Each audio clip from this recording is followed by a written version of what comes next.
Hello, everyone. Today, we are going to learn English through a very special story. It is not the story of one person. It is the story of grammar itself. It is the story of how grammar was born, how it grew, and how it continues to shape our ability to speak English fluently. If you have ever felt confused by grammar rules or afraid of making mistakes, this story is for you. Because in this journey, you will see grammar not as a prison of rules, but as a key to freedom. Long ago, before grammar was ever written down, humans still communicated. They used gestures, short sounds, and single words. Imagine two people sitting near a fire thousands of years ago. One points to the sky and says, "Rain." The other nods. That is communication. Simple.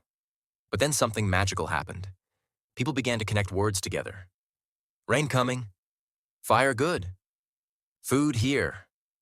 These were the first steps toward grammar. The moment words started to follow patterns, grammar was born. Over centuries, people observed these patterns. They noticed that subjects and verbs worked together. They noticed that time could be shown by changing a word's form. They noticed that questions had a different order than statements. Slowly, these patterns became rules. These rules became grammar. And grammar became the invisible skeleton of every language in the world. But here is the problem. When learners meet grammar today, it does not feel magical. It often feels heavy. There are books full of rules, exceptions, and complicated explanations. Many students memorize them all, yet when they try to speak, they freeze. The rules do not appear in their mouth. They live only on paper. This is why so many people say, "I know grammar, but I cannot speak." So how can we change this? How can we make grammar alive again? The answer lies in the way we learn. Think of grammar as a tree. The roots are the basic parts of speech: nouns, verbs, adjectives. The trunk is the sentence structure that holds everything together. The branches are the tenses and forms that allow us to talk about past, present, and future. And the leaves are the phrases and idioms that give color and beauty to our speech. If you only look at the leaves, your tree will not survive. If you only look at the trunk, your tree will be bare. To grow fluency, you must care for the whole tree. The first chapter of this story is awareness. To improve grammar, you must notice your mistakes. Many learners hide from mistakes, but mistakes are not enemies. Mistakes are golden teachers. Imagine you say, "He go to school every day." A listener might smile and correct you. "He goes to school." That correction is a gift. It is like water to your grammar tree. Each mistake shows you where the tree is missing a branch. If you welcome mistakes, your grammar will grow. The second chapter is practice. Grammar is like music. You cannot learn music only by reading notes. You must play the instrument. In the same way, you cannot master grammar by only reading rules. You must use them. Every day, in speaking and writing. A learner who says, "I am reading a book 10 times aloud" will gain more fluency than someone who memorizes 10 grammar rules silently. Speaking makes grammar real. The third chapter is repetition. Grammar is not learned in one day. Just like a seed does not become a tree overnight. You water it again and again. You give it sunlight again and again. Repetition is sunlight for grammar. If you review the present simple today, review it again tomorrow, and again next week, it will slowly become natural. Without repetition, knowledge fades. With repetition, grammar becomes part of you. The fourth chapter is connection.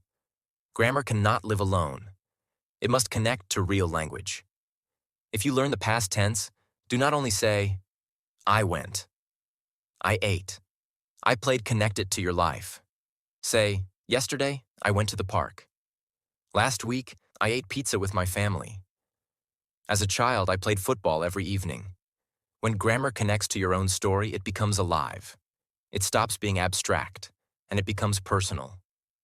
The fifth chapter is courage. Fluency is not possible without courage.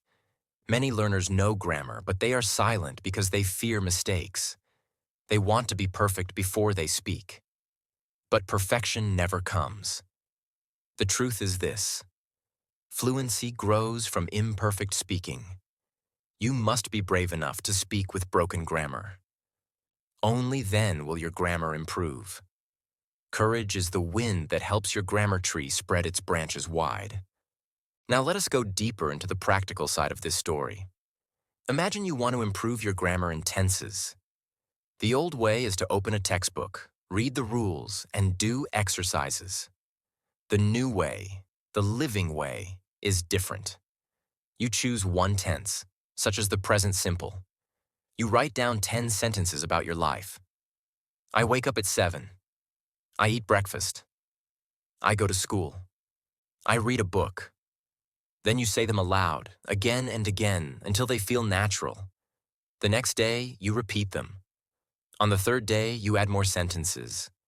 Slowly, the tense becomes part of your speech.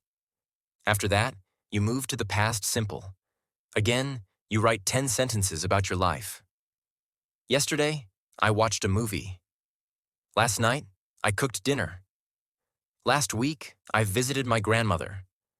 Again, you repeat them aloud, day after day, week after week. Slowly, your grammar in the past tense becomes natural. Then you move to the future tense, and so on. Step by step, you climb the grammar mountain, not by memorizing, but by living the rules. Reading also plays a powerful role in this story. When you read English books, stories, or even simple articles, you see grammar in action. You see how writers use tenses, prepositions, and articles. You begin to absorb grammar without even noticing. Reading is like rain that nourishes your grammar tree. The more you read, the greener and stronger your tree becomes. Listening is another secret weapon. When you listen to English songs, podcasts, or movies, you hear grammar alive in the voices of others. You hear questions, negatives, and conditionals used naturally. Your brain begins to imitate what it hears. Without effort, grammar patterns sink deep into your memory. Listening is like sunlight that helps your grammar tree grow tall. Writing also matters. Writing is slower than speaking, and that slowness is a gift. When you write, you have time to think about grammar carefully. You can check if the verb matches the subject. You can look at whether you need the past or present. Writing is like pruning your grammar tree.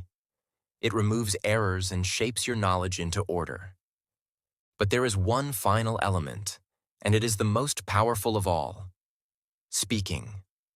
Speaking is where grammar truly comes alive. When you speak, you feel the rhythm of sentences. You hear yourself use tenses. You discover which rules are strong in your mind and which are weak. Speaking is the fruit of the grammar tree. It is what all the roots, trunk, branches, and leaves exist for. Without speaking, the tree has no fruit. So, how do we put all this together?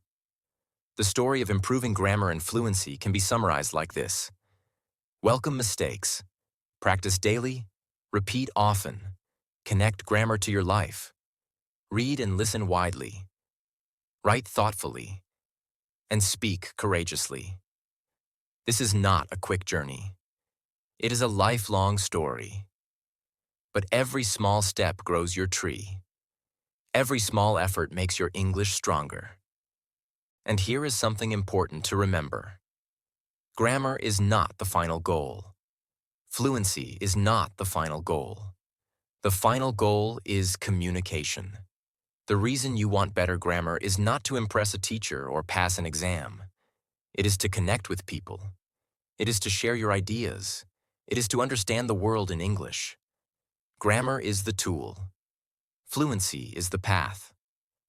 But connection is the destination. Think of the last time you laughed with a friend. Think of the last time you told a story that touched someone's heart. That is what grammar is for. Not perfection, not fear, but connection. When you see grammar in this way, it no longer feels heavy. It feels powerful. So, let this be the ending of our story. Grammar is not a prison of rules. It is the skeleton that gives strength to your words. It is the tree that grows when you water it with practice. It is the music that plays when you repeat and repeat. It is the bridge that connects you to the world. And fluency is not a gift for the lucky. It is the reward for those who dare to practice every day with courage. Hello again, my friend. As you finish this story, remember this. Every time you make a mistake, you are learning. Every time you repeat a sentence aloud, you are growing. Every time you choose to speak instead of staying silent, you are closer to fluency. The story of grammar is not finished. It continues with you. And the next chapter belongs to your voice.